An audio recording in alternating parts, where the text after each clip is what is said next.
Welcome into Duval Daily, presented by GenJag.com. I'm Jordan Lugo. Thanks so much for tuning in here on Wednesday, March 27th. The Jaguars are having a top 30 visit with Deantre Prince. Now, when it comes to top 30 visits, we got to talk about this. Does not mean they look at this prospect as a top 30 player, as a potential first rounder. It just means they want more one-on-one time. They want a formal interview. They want to sit down with this guy and figure out a lot more about him. So it does mean that they probably have some potential interest in him at some point in the draft. It just doesn't necessarily mean it's super early, right? So we're going to talk about him here. We're going to talk over the next few weeks about a lot of guys that the Jaguars are having formal visits with. And this one is according to Ryan Fowler of the Draft Network. So shout out to him for getting the scoop on that. The Jaguars and Colts both have top 30 visits with him. So two teams within the same division rivals, right? Both meeting with Deantre Prince. So we're going to talk about him here. He's an Ole Miss cornerback. He's 23 already, so he is a little bit of an older prospect. Will turn 24 in October. We're going to dive into the combine performance, the tape, the stats, all that fun stuff. Talk about his fit with the Jaguars. If you enjoy the content here, please like, subscribe, hit that notification bell. You can also check out genjag.com/shop, pick up some new Duval gear. So again, Ole Miss cornerback. He's 23 years old. He's 6 feet tall, 183 pounds, had a 34.5-inch vert at the combine, which is below average, but 10.05 broad jump is great. 4.38 40-yard dash is elite. Did not do the agility drills yet.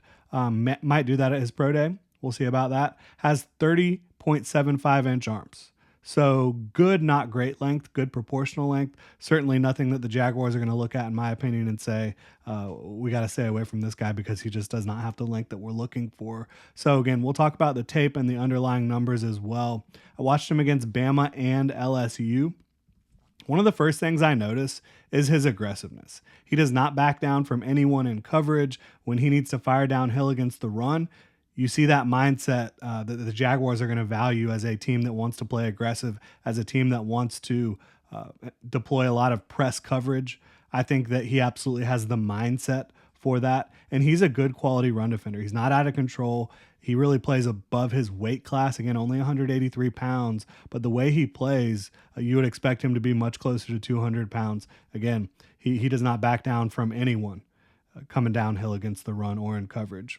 And in coverage, you see him in off man, off zone, press man, press bail. So he's got experience in all these different types of coverage, and he's a smart defender. You see that he understands his assignments, how offenses are going to try to manipulate him in his assignment. So that's a big plus. Anytime you have a smart football player, especially at the cornerback position, who has great speed, who has good size, who's an aggressive player, I think you like all those traits stacking up together. He is a little high-waisted, which means he has long legs. When you have long legs, transitions and fluidity, changing directions can sometimes be a little bit of a struggle. I would say his hip fluidity overall and change of direction ability to transition down the field is adequate in off coverage and man coverage. It's not great. It's also not something that's really a total negative. I think he's pretty average in that regard. And again, that's thanks to the long legs that he has. But when it comes to staying in phase and firing downhill against comeback routes and things of that nature, he is very good. He can plant and come back to the football and really disrupt at the catch point. I mentioned I watched him against Bama and LSU. Brian Thomas Jr. did give him some fits. I saw on an early play that ended up not being a completion. He was able to stick with Brian Thomas Jr. once they both opened up, but at the transition point, flipping his hips, it looked like it was a little slow, a little bit rigid for Deantre Prince, and it allowed Brian Thomas Jr. to get a step on him, and it would have been a big play had Jaden Daniels put it on the money. And then when you look at it, Brian Thomas Jr. also a slot fade touchdown. Prince was in great position on that one. It was just a better play by the offense. So he did get beat by Brian Thomas Jr. a couple times, but that's why Brian Thomas Jr. is going to be a first-round pick, and Deantre Prince is not going to be a first-round pick, right? Statistically, he's been very good since he was a freshman.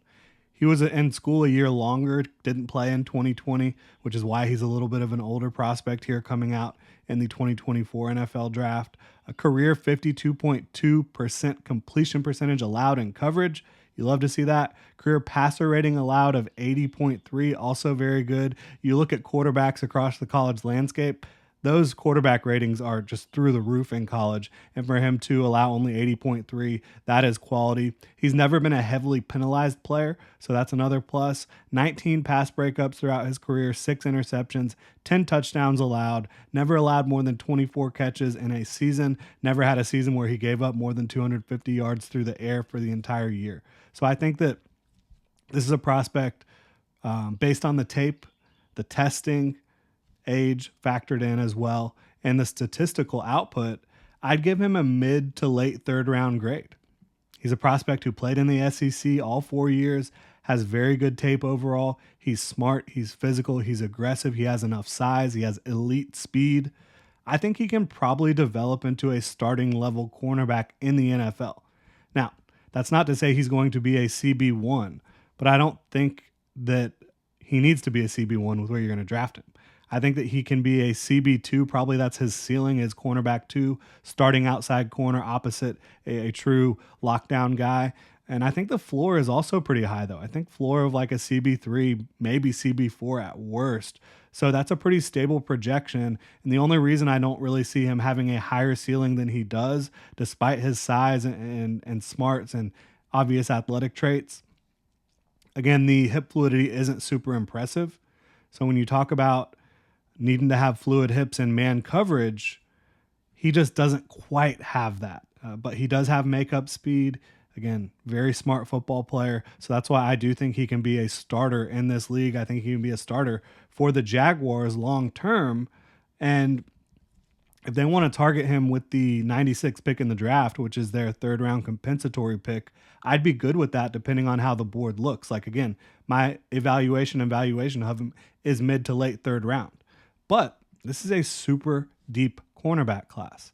You know, me evaluating him in the middle to late third round does not take into context the rest of this class. So there are a lot of guys I have firmly ahead of him that could still be on the board at that point. We'll run through them. Quinyon Mitchell, obviously, he's probably going to be the first corner off the board. Kool-Aid McKinstry will be long gone. Terrion Arnold, long gone as well. Nate Wiggins, I'm not super high on Nate Wiggins. He's not going to be available at this point either, but I just don't think he's a Jag type of player. I think he's too small in terms of his weight, not enough mass on his frame. He doesn't have good proportional length. He doesn't tackle. So he just does not really feel like a Jaguar to me. But getting into some of these other guys that I have ahead of, Deantre Prince, Renardo Green, squarely ahead of him, Ennis Rakestraw, Kyrie Jackson. Kamari Lassiter cannot run, which worries me, but his tape is awesome. So I'm a little bit mixed feelings on Kamari Lassiter. But I would have Deantre Prince in a similar range of prospects like Elijah Jones, Max Melton, Andrew Phillips. I probably have a little bit ahead of him because Andrew Phillips does have tremendous hip fluidity and quickness, and he's just sticky in coverage. But again, those are outside specific guys at corner. There's a lot of nice nickel players as well. But when we're talking about a certain role here, Deantre Prince's role, I think, for the Jaguars would be as an outside corner. So those are some outside specific guys that I have ahead of him, that I have in the similar range as him. And looking at the Jaguars cornerback situation, I think they already have right now for 2024 2 starting caliber guys outside. Tyson Campbell is obviously a starting caliber player in this league. Ronald Darby, even though he's bounced around a lot, even though he's had some injuries, when he's out there on the football field, he's a very good outside corner that can start in this league, no doubt about it. You obviously have a starting nickel in Darnell Savage, another guy in Antonio Johnson who can play big nickel for you. Buster Brown is decent depth outside. I think if the Jaguars were to go draft Deantre Prince, and he's their first corner that they take, in the 3rd or 4th round, whatever it may end up being, I would have zero problem with that. Like, that gives you, in my opinion, 4 outside cornerbacks who you feel decent about being on the field. Again, Tyson Campbell, Ronald Darby, Deantre Prince, and Buster Brown, and you've got a couple other guys that you're still working to develop behind them. They're not the only players on your roster. So if they wanted to bring in Prince and then maybe bring in another cornerback even later on, I'd be good with that. But I think, again, Deantre Prince, a very quality prospect. Like, not going to blow the roof off, not going to be a CB1 in this league, in my opinion, but can he start for you? Yeah. Can he be very, very good depth? Absolutely. I think that bringing him in to be kind of CB3 on the outside in 2024, you could do a lot worse. So we'll see how it plays out for the Jaguars. Maybe they value corner even higher than this. Maybe they go corner in the first or second round. We'll see. But if they want to wait a little bit and nab a guy third, fourth round, I think Prince makes a lot of sense for them. If you enjoy the content here, please like, subscribe, hit that notification bell. You can also check out genjag.com/shop, pick up some new Duval gear. Y'all have a good one.